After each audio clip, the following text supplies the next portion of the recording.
নমস্কার, আপনাদের স্বাগত জানাই চ্যানেল রূপা মুখার্জিতে। জয় কৃষ্ণকালী মায়ের জয়। কৃষ্ণকালী মায়ের আশীর্বাদ আমাদের উপরে এভাবে বর্ষিত হোক। মঙ্গলা দেবী আমরা সকলেই জানি যে পরচর্চা পরনিন্দা পছন্দ করেন না এবং আবেগতাড়িত হয়ে পড়েন খুব তাড়াতাড়ি এবং কেঁদেও ফেলেন।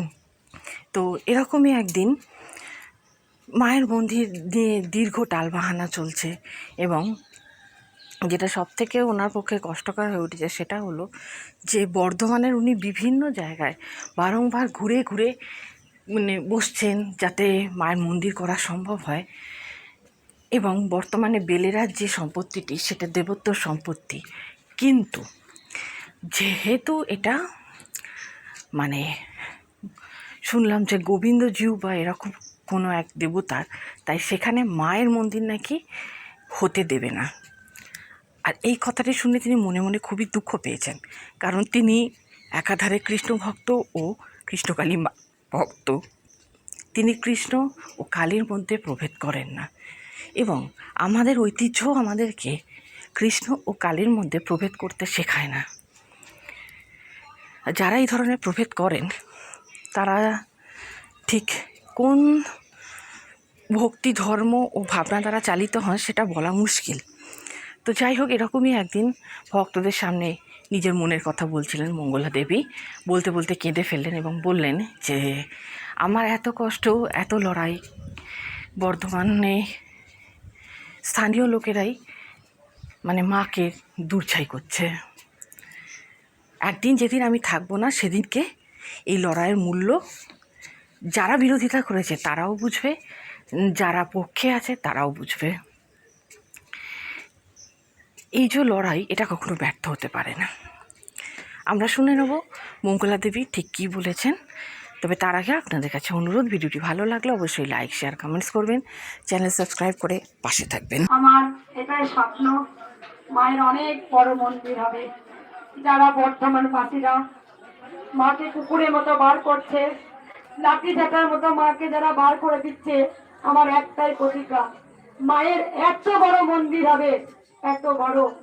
আর সেদিন দেখবে যারা মাকে গুরুত্ব দিচ্ছে না, যারা মাকে আজকে দাঁত থাকলে দাঁতের মর্ম চিনতে পারছো না, সেদিন দেখবে যেদিন তোমাদের সবার মাঝে মঙ্গলা একদিন হারিয়ে যাবে, আমি এইখানে বসে বলে যাচ্ছি, সেদিন তোমরা ঠিক বুঝতে পারবে যে আমরা কি জিনিস হারিয়েছিলাম। আমরা তার কদর দিইনি। যে মানুষটা সারা দিন ভক্ত সেবা করেছিল, ভক্তদের মঙ্গলের জন্য নিজেকে সঁপে দিয়েছিল, যখন দেখবে মা আমাকে কোলে তুলে নেবে, সেদিন বুঝতে পারবে।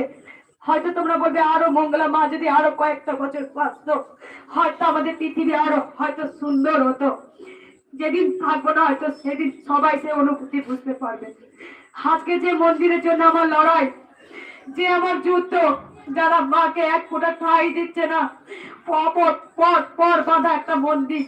মন্দির কথার মানে আছে একটু সুন্দর জিনিস, মন্দির। আজকে অনেকের হিংসায় জ্বালায়, অনেক কিছু তাদের স্বার্থ সিদ্ধি হচ্ছে না, সেখানে একটা ছোট্ট মেয়ে মঙ্গলা এসে আটকে দিয়েছে।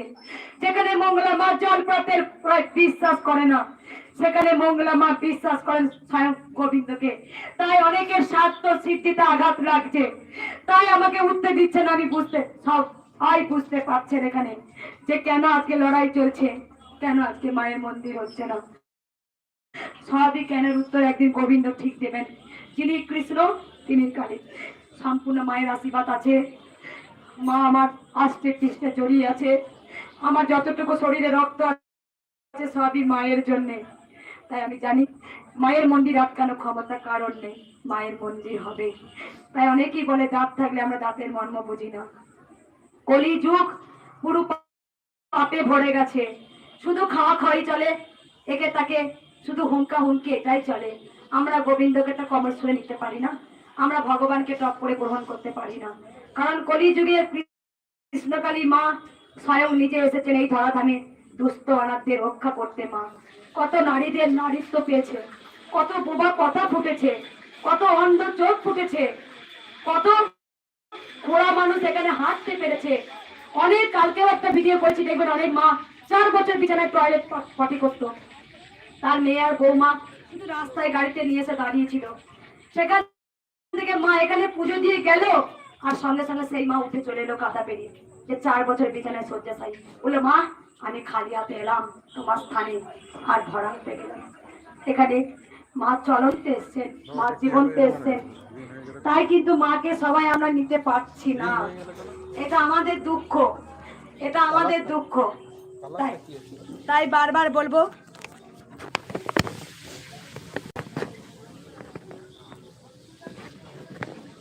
কিছু একটা হাত পড়ে গেছে মনে হয়। দেখো না এখানে কিছু করেছে।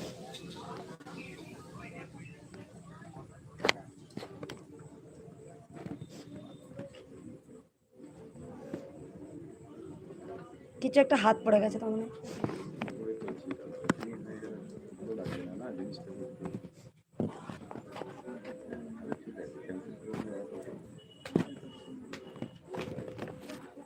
ওকে করে দিচ্ছি, টান করে দাও।